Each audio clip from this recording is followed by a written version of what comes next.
Hello, 8% Nation. Surprise, it's not Cody. You get Lauren today. And I am with Chantae McMillan Langhorst now because she did get married.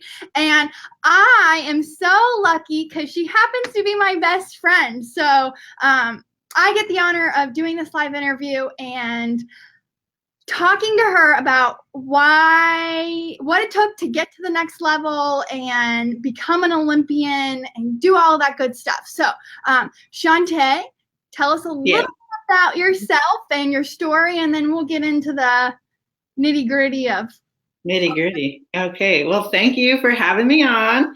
And thank you for inviting me to speak at this amazing event. Thank you so much. It means a lot to have you a part of it.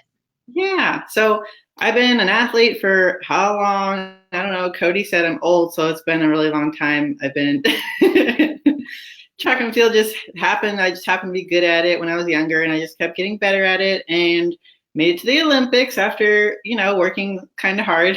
Really hard. Yeah. So I'm still actually training, going to just do the javelin now, not the heptathlon, and continue trying to be better at life in all aspects, as well as being a mom now. So baby Otto, she has a 16, is today the 16th? She has a 16th-day-old son, Otto Kennedy Langhorst. I love him dearly, but she's a new mom and she is taking time to bring Otto, today's the 17th. Cody, he's got a whiteboard helping me out. Everything as a mom. For those of people that don't know, a lot of people don't know what the heptathlon is. It's not in a lot of high school programs. I think it's getting into more, maybe. I don't know. You tell me. So what is the heptathlon? Yeah, no one ever knows what the heptathlon is. It's always like, is that 5 events? Is it 8? I'm like, no, did you not take math, like geometry ever? So heptathlon, 7. You start with 4 events on the first day and 3 events the next day. 100 hurdles, high jump, shot put, and then 200. And then long jump, javelin, and the 800 the next day. So very long. It's fun, though. It's challenging. That's why I loved it. I was looking to challenge my body more and more. So did that. And then, because I was recruited to Nebraska for just long and triple jump. And I was bored just doing those 2. So that's why I picked up the heptathlon. When you were training, like I watched you because we ran track together, or I tried to keep up with you in high school. What was the hardest part of training to get to the Olympics? Like, I know you had several injuries and a lot of setbacks, injury-wise, that challenged you mentally. How did you get past all that to reach your dreams, to make that a reality?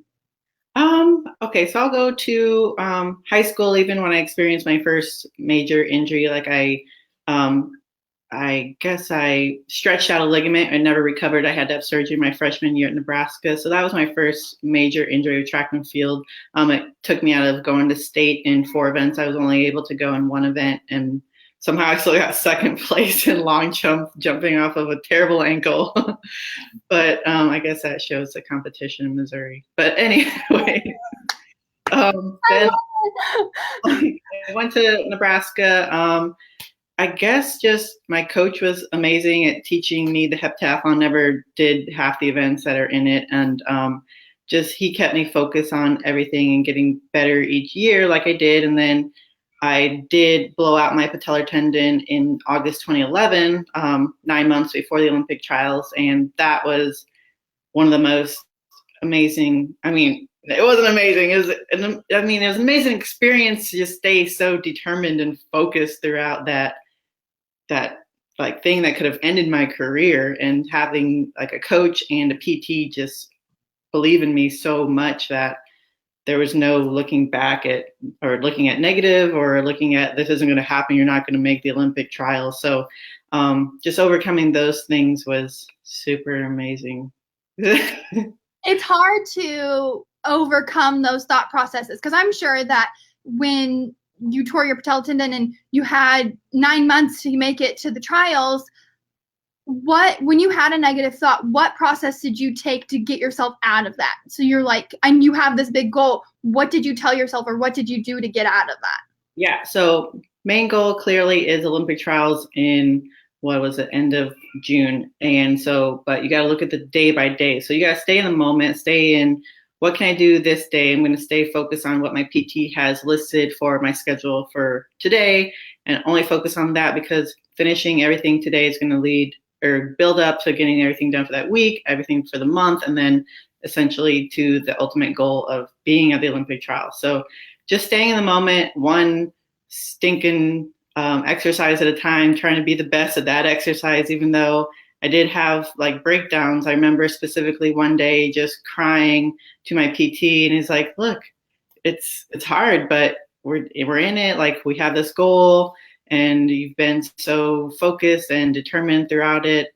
Just keep in it, like stay focused on each exercise and getting better. I broke down because I couldn't do an exercise, but it was like progressing me to the next exercise, because I did accomplish the initial exercise and I was just frustrated because I wanted to be able to do it, but I couldn't yet. But eventually, clearly I did. Yeah. So you're walking into, and the Olympic trials, for those that don't know, are in Oregon. And what was it like walking into that stadium knowing I just recovered, this is my moment? Like, tell me about your emotions. What were you going through? Like, what was your thought process like? I had nothing to lose, right? I could only gain making the Olympic team. So I was just in there having fun, just living in the moment. I understand and believe that God already has my journey, my plan written out. So I was just like, go and do what you've been practicing for the past like 4 months on the track with your coach, and you're going to do what's planned. So I had nothing to fear. I was just out there going all out. So how can insurance agents, like, how can we relate that to insurance? Like, take that thought process. You kind of know, like, Cody's insurance background a lot. Agents struggle. They've got this big goal. What would be one thing you'd tell them as like a little sneak peek of your speech? This is how you can translate what I went through into the insurance industry. Right. I mean, we should all have goals written out, what we want to achieve throughout this time period, of course, seeing it visually. And then you want to not fear anything along your journey. So why wouldn't you work as hard as you can and have a plan to conquer each day to reach that goal, right? Absolutely. And that's what I love that you want to be a part of this event so much, because I've watched you go through the struggles of your injuries and everything and make your goal. Like, the day I got this text message, I was just like the proudest best friend in the whole world, because this is so cool. Like, you went through a lot to get to this point. And so I was just so proud, and that is just so cool. Like, if you work hard, you can make your dreams a reality. And I think you're like a great, great, great story of that. Yeah, it's crazy. Like, wake up with those reasons that you want to achieve the biggest goal ever. Like, you want to be the best. Like, wake up and go chase it, right? Absolutely. Okay, so one question, talk about the 800. The 800, for those of you that don't know, is Tay described as the last the last event. It is what I call, it's gut check time. It's all out. It's go time. Oh, that 800 of trials, what was going through your mind? Okay, so the 800 is, for some reason, the most scariest event to heptathletes. No matter how many times you ran it, it's still scary. Like, your heart's racing, there's butterflies in your stomach, you feel like you're going to throw up every time before the 800. But it's the last event of the heptathlon. It's always the same order. I was on the line. There's pictures of me just standing there, like, blank face, very nervous. Like, I knew what I had to run. My coach was like, go run 2:17, and we're in. I was like, that's a 3-second PR. I don't know if I can do that. I think it was more than 3 seconds, actually. It was more than 3-second PR. Okay, so he told me that, but then the announcer messed up and told me she only has to run this. And I was like, my coach lied to me. It was cool. It motivated me. So I get through the first lap. I'm on pace, and then I start to slow down. I always slow down going into the 500. The curve of the first. Yeah, you get it. Maybe you don't. I don't know. People don't track. So going into the next lap, I'm slowing down because I always slow down on that curve, and this girl passes me, and she's like, "Come on, Chantae!" I'm like, "Whoa, why are you cheering for me?" Like, it was cool though. I loved it. I thanked her afterwards, but she's like, in my head, I'm like, "She's right. I gotta go. Like, you gotta go. Like, it's time." And so in my head, I pick it up after getting off that curve on the back straightaway.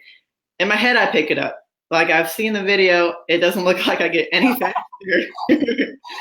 But in my head, I was going like, I was sprinting. And then finally, it looks like I pick it up going into the last 200 of the race. And I did. And I think and made that team. So it's so cool. I think what you just said right there, that you are in the last race of the USA Olympic trials to get to London, and people, your competitors, are cheering you on. That is major. Like, that's what the 8% Nation Conference is literally all about. It's coming together to cheer each other on, to help improve one another so that we all can reach our goals. Like, I love it. Like, that's my favorite story. I'm so glad you brought it up, because that's what it's all about. Like, it's not competing. Yes, we're all in the same industry. This is about helping each other, and that is just makes my heart happy. Yeah, I've always loved that about being a heptathlete, because we're all competing against each other, but essentially we're competing against our own score. So we are able to be out there and be in a friendly competition at the track meets. And I love it. I love it. I love it. I love it. Okay, so my next question for you is, you make it to London, you're showing up. The opening ceremonies of the Olympics is this big hoopla. Walk me through that feeling of, wow, I'm representing the United States of America. Like, what is that like? Yeah, I wouldn't want to represent any other country. Making the U.S. team is more than anything. Yes. Before the opening ceremony, we spent literally 3 hours in the village taking pictures with every USA athlete, waiting to walk out. Like, I didn't know it was going to take 3 hours, but we stood out there in our opening ceremony outfit, waiting for them to say, "All right, go time." And we started walking into the stadium, and just seeing people in the crowd, like waving the American flag, just like you connected with them. And it was amazing how it brought everyone together, for just how many weeks the Olympics is. It was cool. I already know the answer to this question, but for those of that are watching now and going to watch, who did you get to walk out with? Oh, well, that got me on the TV. Yes. Oh yeah, I tried to stand next to Kobe so I could get on TV, and it worked. I love it. Famous, so you can get on TV. From everyone of the TV of me. Wasn't LeBron somewhere close in that? Oh, LeBron. Yeah, I tried to take pictures with everybody. Yeah, I got LeBron to take a funny picture with me, a funny face. So that's so cool. I just love that. I think it's neat. My best friend's mixed in with these great athletes, because you're great, and it makes me so happy. Okay, so we haven't really hashed out your speech 100%. It'll be done today, but yeah. What is one thing that you want people to really take away from your message that you're going to deliver from the stage? I've always been very goal-oriented, and so I hope that others can make sure that they know how to reach a goal, I guess. It's not always easy. You gotta see it. For me, I have to see it every single day. Like, make sure, like, okay, what are you gonna do today to reach that ultimate goal? So hopefully I can help others, I guess, focus on the discipline that it takes to reach that goal that they desire. Absolutely. I love that. And you will be speaking Saturday at 11:15 in the morning. I don't know if I get the pleasure of introducing you or not. Cody hasn't given me the green light on that, but hopefully I'll be the one introducing you, and I can't wait. Thank you so much for taking time out of being a mom to do this interview with me. It means a lot. And for those of you that are on the fence about attending, this girl right here, you can learn a lot from. I love her to death. So you will not want to miss seeing Chantae Langhorst if you Google her. Oh my gosh, we can't get off of this yet. One of your coolest things ever. What? The body issue. Oh my gosh. This girl happened to also be on ESPN's Body Issue. That is pretty cool too. So maybe what? Yeah, it's legit on my bucket list to be in that be in that issue. I never thought it would happen, but when I got that email, I was like, wow, this is happening. But what's so cool is like my favorite thing is you literally changed the way your whole body looked for going from high school to the Olympics. Like the process and the time and dedication that it took, like anyone can learn from that. It doesn't have to be about the body. It just is what you went through and the mindset you had to get to there, to know that was a bucket list thing. Like that right there is huge to me. Yeah, it's crazy looking at pictures from high school to college to being a professional and just like, wow, my body changed so much. I thought I was good in college, but no, you're good now. And it's crazy too. I look back, I'm like, wow, you did not have any traps even in college, but now you have these huge traps and you don't even work for them. I can't sleep with my hands up here anymore. Like my arms fall asleep because of my traps. Anyways. So much.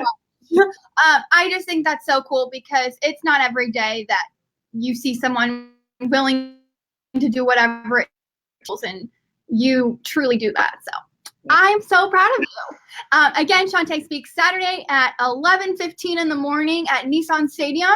If you have not gotten your tickets yet, please go to 8percentnation.com and click the shop button, because I'm not sure if you're aware, but I don't know which way I need to go. There are 8 days until this thing goes down. So you don't want to miss out. Tay doesn't want you to miss out. And we want to take a picture with you. Maybe it'll be a Lauren and Tay picture. It doesn't get better than that. Okay. Anybody have questions? My mom says, good luck, Tay. She's she's great. Anybody have any questions for Chantae? Share this. If you know anyone that wants to come and meet us, we appreciate it. And yeah, it's a great opportunity to come out, get some resources, listening to people, even being in an event, in an environment with all these other people trying to reach goals that you're probably trying to reach too. Yep, I love it. Thank you for those final words, Chantae. You're the best. I'll see you shortly, 8 days. And thank you all so much for watching. Bye.